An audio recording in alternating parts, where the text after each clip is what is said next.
સાવલી તાલુકામાં આવેલ Gujarat homeopathic medical college દ્વારા સ્પોર્ટ સપ્તાહનું આયોજન કરવામાં આવ્યું. ગુજરાત હોમિયોપેથિક મેડિકલ કોલેજ ગુજરાતમાં આગવું સ્થાન ધરાવે છે અને હોમિયોપેથિક મેડિકલ કોલેજ તથા હોસ્પિટલ પણ કાર્યરત છે.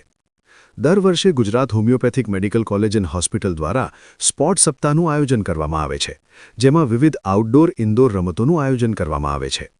એક અઠવાડિયા સુધી 500થી પણ વધુ ભણતા વિદ્યાર્થીઓ તેમજ હોસ્પિટલ અને કોલેજના પ્રોફેસરો અધ્યાપકગણો સાથે દરેક પ્રકારની રમતો રમે છે.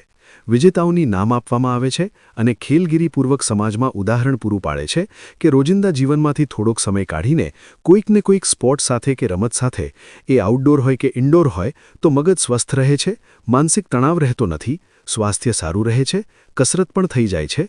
તે હેતુથી દર વર્ષે આ સ્પોર્ટ વીકનું આયોજન કરવામાં આવે છે. Gujarat homeopathic medical and hospital દ્વારા આયોજિત સ્પોર્ટ સપ્તાહને સાવલીના ધારાસભ્ય કેતનભાઈ ઇનામદાર દ્વારા રિબિન કાપીને તેમના અધ્યક્ષસ્થાને કરવામાં આવ્યો.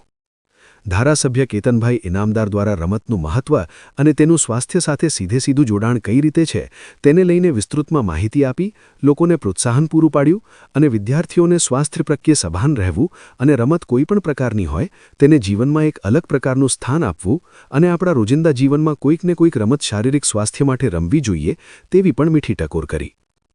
ગુજરાત હોમિયોપેથિક મેડિકલ કોલેજ દ્વારા આયોજિત સપ્તાહના ઉદ્ઘાટન પ્રસંગે જીએચએમસીના સુપ્રિન્ટેન્ડન્ટ પ્રિન્સિપલ ડોક્ટર તેજસ શેઠ, હોમિયોપેથિક હોસ્પિટલના આરએમઓ ડોક્ટર ચેતન શાહ તેમજ અધ્યાપક મિત્રો, તમામ ડોક્ટર્સ અને દવાખાનાના સ્ટાફગણ તેમજ મોટી સંખ્યામાં વિદ્યાર્થીઓએ ઉદ્ઘાટન પ્રસંગમાં ભાગ લીધો.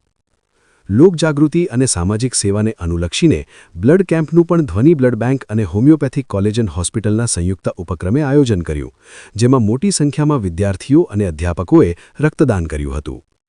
આશા ન્યૂઝ ગુજરાતી રિપોર્ટર સૈયદ મુસ્તાક અલી, સાવલી.